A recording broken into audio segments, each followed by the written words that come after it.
Good afternoon, good morning, good evening to wherever you are.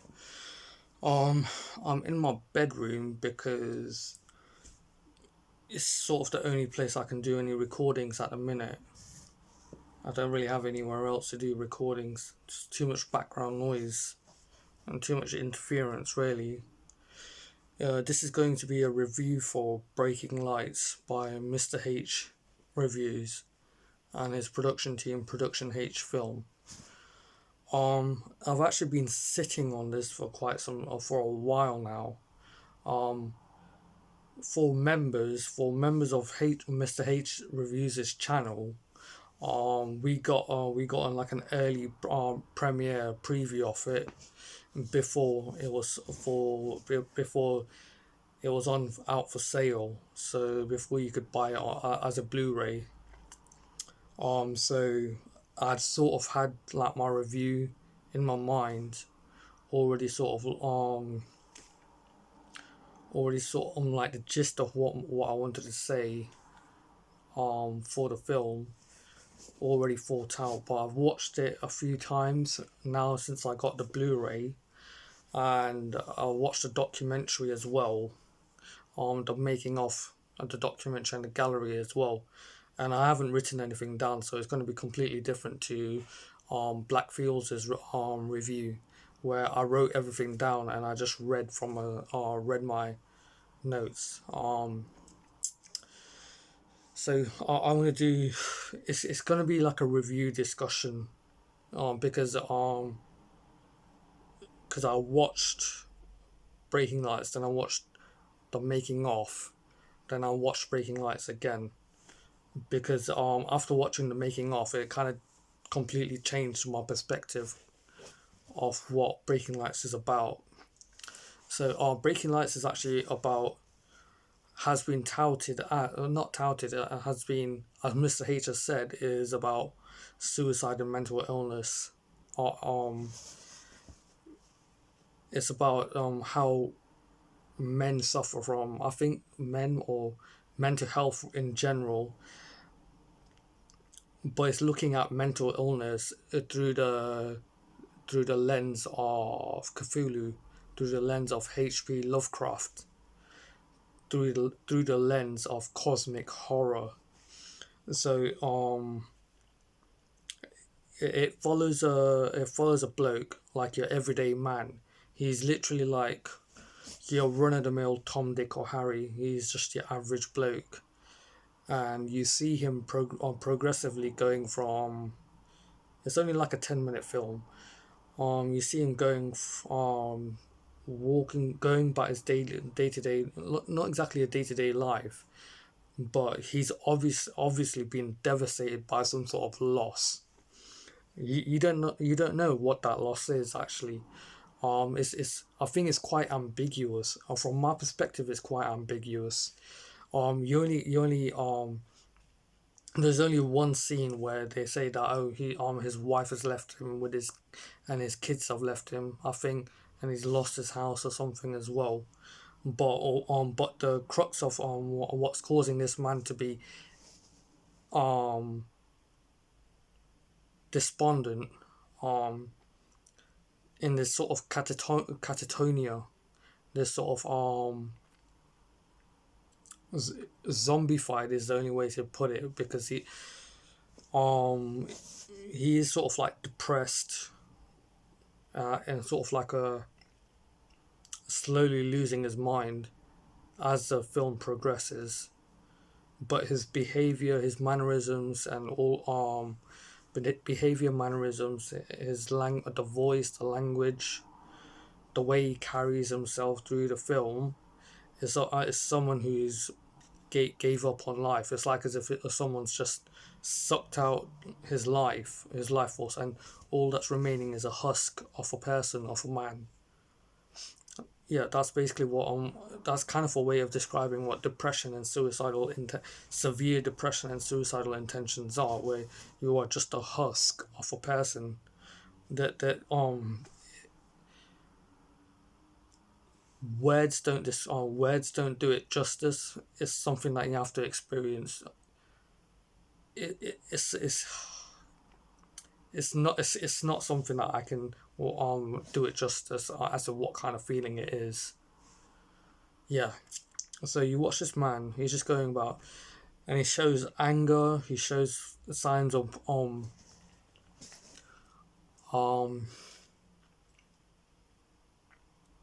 irrationality.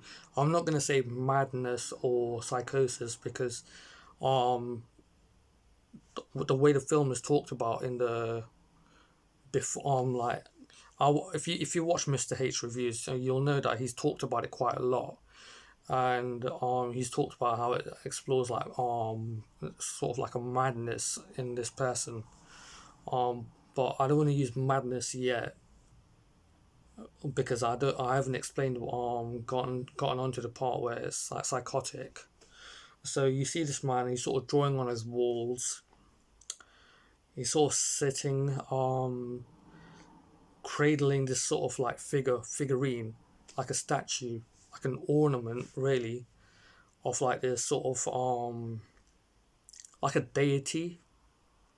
Like like you get like these little miniature statues, like laughing Buddhas and like of Jesus Christ and whatnot, and Hindu gods as well. You get and that's basically what it is. And he's just like looking at this sort of deity figure, like a godlike figure, and he's just like talking to this not talking, but he's just sort of like in some sort of possession. He's possessed by this sort of by this miniature sculpture, this statue, and eventually you see him walking down through the town late at night, and then you see that he sort of comes to like this massive sculpture, this ruin, this massive rock formation in on the outskirts of the ocean, and you can see he's slowly like he's sort of like given himself to like a higher being, to like a higher power. He's got like sweat stains and all that. He's got his eyes are like so if you don't sleep you get black bags around your eyes. It looks like the life the color has been drained from his skin. So yeah, I haven't done a very good job of like describing what actually, because I haven't written anything down, and I've thought about it quite a bit, and I think it's just I might as well just review it. Um, I don't even know that if the actor had a character name in there. I don't think he did. No. So it's a very very short film, but there's so much going in there. There's too much going in there for something that's like 10 minutes long. You could write a thesis like that. That's the amount of stuff that's actually going on after you've watched the film, and then after you watch the behind the scenes or the making of, then you realize, oh, okay, there's so much going on in here. There's no way they've condensed too much. In a way it's good because it's not, you have to watch it multiple times actually, which is a good thing, because that's a whole point. If you like a film, you want to watch it multiple times over and over again, pure either for just like entertainment value or for the fact that it's sort of piqued your brain, it's piqued your interest, and there's something and there's like you need to figure something out as like what this is about or what that is about. Is there any symbolism in it? Um, yeah. So the, I've talked about what happens through the film. Now I'm going to talk about the entity, this sculpture, this figurine. I think it's called the Gluten of Despair. So Mr. H has created his own. It's his own old god. So it's his original idea. So, and what this Glutton of Despair is, it feeds on the suffering of people, and it basically gets bigger and bigger. I think it's the Glutton of Despair. I can't remember what it's actually called. It has a specific name. It kind of sounds like Icon of Sin, but yeah, it's got a good ring to it because it's got like a trifactor to it. But yeah, that's a cosmic element to it. So it's heavily inspired by H.P. Lovecraft, and it's heavily using H.P. Lovecraft, the the um, the genre of Lovecraft, and using that genre as like a vessel for to explore mental illness. Yeah, I'm going backwards and forwards because like I can't even. I'm not coherent. Um,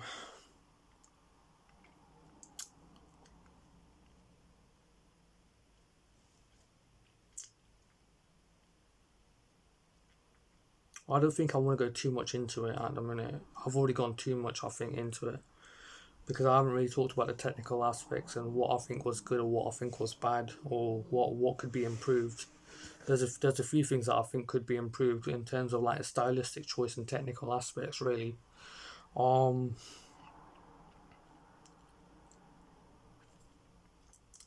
what the strong points about it is it's quite an intellectual thing. It's quite an intellectual film. It's a really visceral subject. It, it really gets you, especially if you've experienced mental illness or psychosis or anything like that or hallucinations, anything that like that. It will resonate with you quite a lot. Um, the acting was good because I think it was like the only like once or twice that H was saying that he could get the actor to convey the character in the way he did, and after that it was like it was a hit or miss. There was no way that the actor could perform. I think do that kind of performance over and over again because of how emotional, how taxing it is physically and emotionally as well. Um, I loved the fact that H was able to come up with like his own original idea for an old god, for an old one, and he was able to use it in a film. Yeah, I loved. I actually loved the aerial shots as well, especially when he's just walking and meandering through the village or the town, through the darkness, through the night, like slowly making his way to his descent, to his end probably. Um, it's nice to see Tomo Tomo again. I like Tomo Tomo. He's a character. He is. He's a character. He's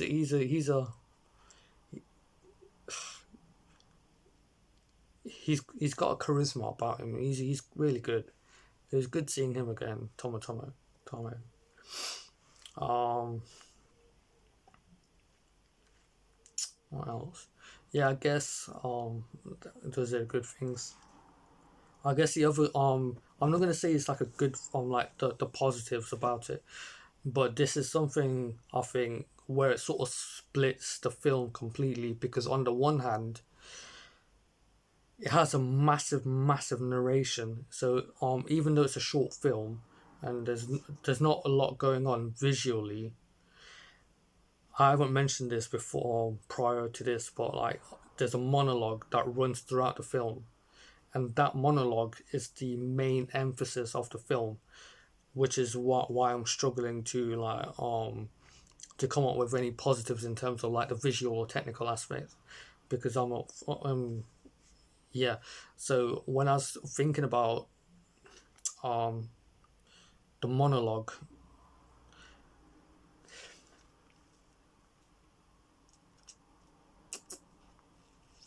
I don't want to have to do this review again. Fucking hell, I've already sat on it too much. The monologue.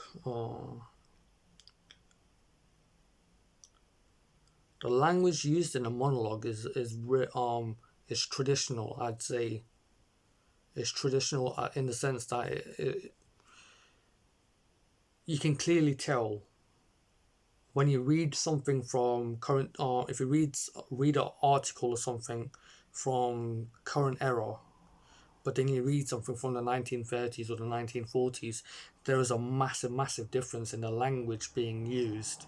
The language, the punctuation, the grammar, it's all different. If you've actually read some of H.P. Lovecraft's works, some of his stories, it's actually bloody difficult to read, because of the difference in the enunciation, the grammar, and the language being used. And compare that to modern language, or the way literature is written now, it's completely different. Literature now is quite easy to read, but when it comes to, I'd say easy to read, but it's the breaks in the sentences, the pauses, and the emphasis on the words, and the emphasis on what is on how the characters conduct themselves in the story, it's all different. And I think H needs to do like a, not a live stream, but he needs to do like a video on literature, language, and voice acting. And I think it would be really, really beneficial. Not beneficial. I think it would be quite lovely to watch, because if you've watched the H's live streams, and you've listened to him talk about voice acting and narration and monologues, he talks about the cadence, the pitch, um tempo, flow. He talks about how if you want to like raise your voice or lower your voice, like you don't go like that. You sort of like um speak from your throat. I don't know what it is. Like there's quite a lot of technical aspects when it comes to like producing a monologue or a narration that captivates you. And that's one of the massive things about um this Breaking Lights, this film, is the monologue. The monologue is quite, it has quite a lot of highs and quite a lot of lows as well. I have to watch it again because the monologue is quite, I have to just it's like an audio book. it's, I'm just rambling on. It's a discussion really. Yeah, the parts that resonated with me in terms of, or in regards to the film, are the drawings on the wall, and there's really easy reason why. I I had to sort of dig this up. So, well, I don't know. Okay. So I don't know if you can see that. Wait, I'm gonna have to flip the camera around. Okay, I don't know how to flip the camera around. Okay. I don't know if you can see that. Oh yeah, you can. Okay. So when it came to looking at the drawings on the wall, it just kind of reminded me of the stuff that I used to do. So this is the stuff that I did when I used to lock myself in my room, and I was having like a mental breakdown, like psychotic mental breakdown as well. So the drawings on the wall was just like, yeah, it kind of just reminded me of what I was doing when I was having a bloody breakdown as well. I don't know if you can see any of that, or if you missed it. Yeah. I'm gonna have to like review this. Yeah, it's just a one take. So that's what actually resonated with me quite a lot, and it's the reason why it kind of hit home. Because after watching him doing the character doing his bizarre irrational behavior of like just like destroying everything, and like taking it out on the wall with a charcoal or pencil or something, it's just like, okay, I used to do that, and I can relate. It resonated with me quite a lot, and I wonder what kind of symbolism there is in the drawings that he did on the wall. This is actually a question for Mr. H. If he's watching, he's going to be watching this anyway. Probably. So, what kind of symbolism is there when William Delaney's, William Delaney? Yeah, I think William Delaney's character was just drawing on the walls. Like, what is there like? There was a number 8 written on the wall as well. I was like, is there something? Is there something symbolic about it? Because it's this is a H.P. Lovecraft inspired film, so so there'll be symbolism in that somewhere. I think I might be looking too much into it. Um, the other thing about coming on to a bit of a constructive criticism that I need to get this out of the way because it's something that I can't avoid not talking and ignore. So this comes back to like talking about depression, psychosis, and hallucinations and all that. So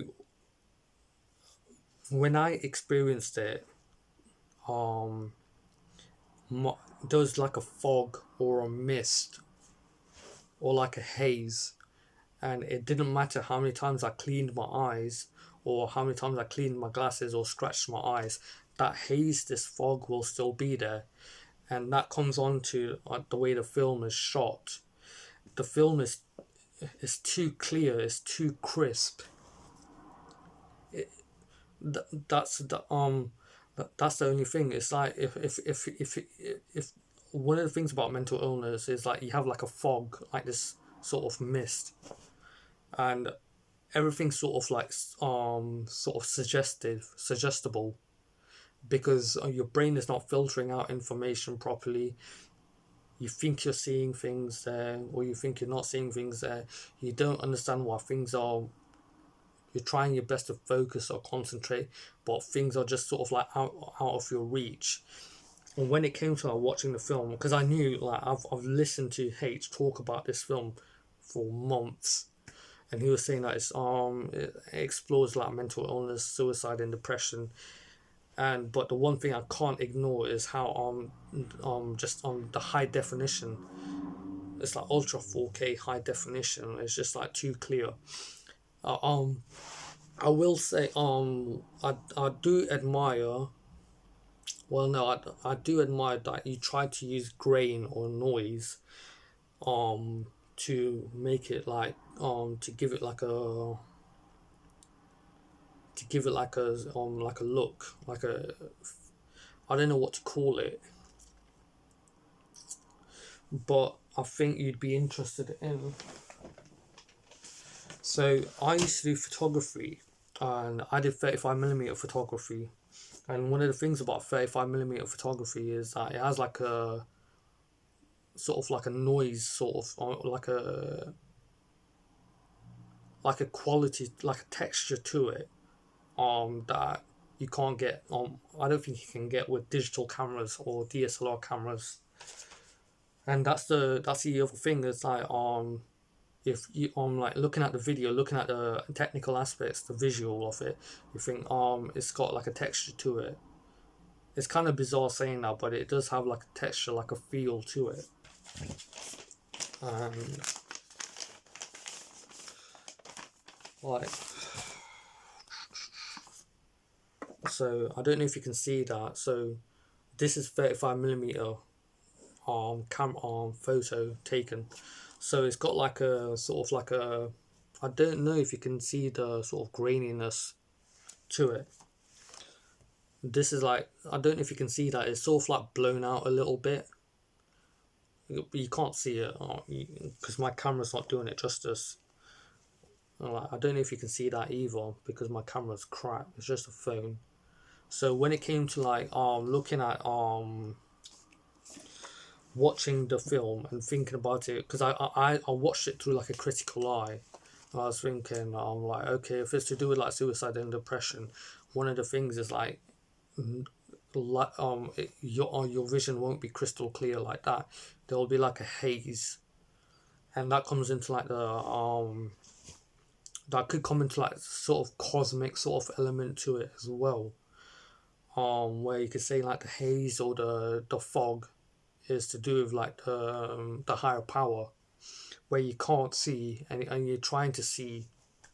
You try to clear your eyes, you try to clean your glasses or whatever, but you still can't see, and everything's just sort of like out of focus, like as if it's out of reach. Yeah, so I just thought it would be yeah. So here's another one. It's just a bloody cat, but so it's got like a quality to it, like a texture to it. And I think it's something that I think most nearly every show will have is just like it has to be ultra HD, like ultra 4K, 8K, or 64K or something. I don't know. But after yeah, I think it's a shame that that that films are like that, where everything has to be in focus, crystal clear. I don't think people dare to like go backwards and try and use older technology, or try and explore with older technology, try to get that kind of sort of vintage look, sort of like the noise or the sort of blowout, I guess. Yeah,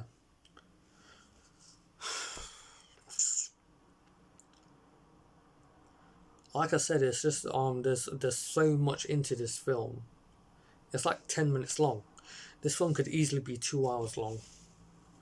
Like with the amount of stuff that's going on in there, or the amount of stuff that I've seen that's going on in there. So like constructive criticism, yeah, like from my perspective, which is like he maybe try. I guess he did try because there was like noise and graininess to the visual aesthetic to it. But the sort of aesthetic that I'm looking at is like you can't achieve it with like modern. You need to go back. It's you kind of need to recede or go backwards and use like older technology. But that's just like my sort of constructive criticism there. Yeah, yeah. I don't think I'm gonna make another because there's just too much to talk about. It's not even a review. This is just a ramble.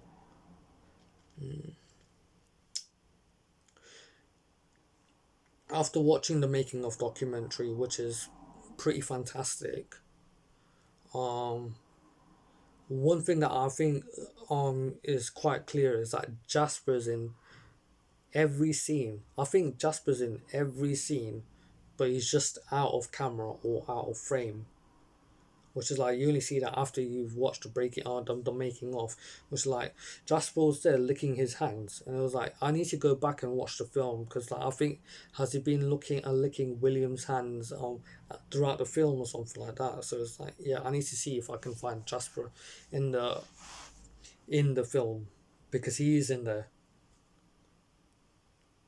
The other thing was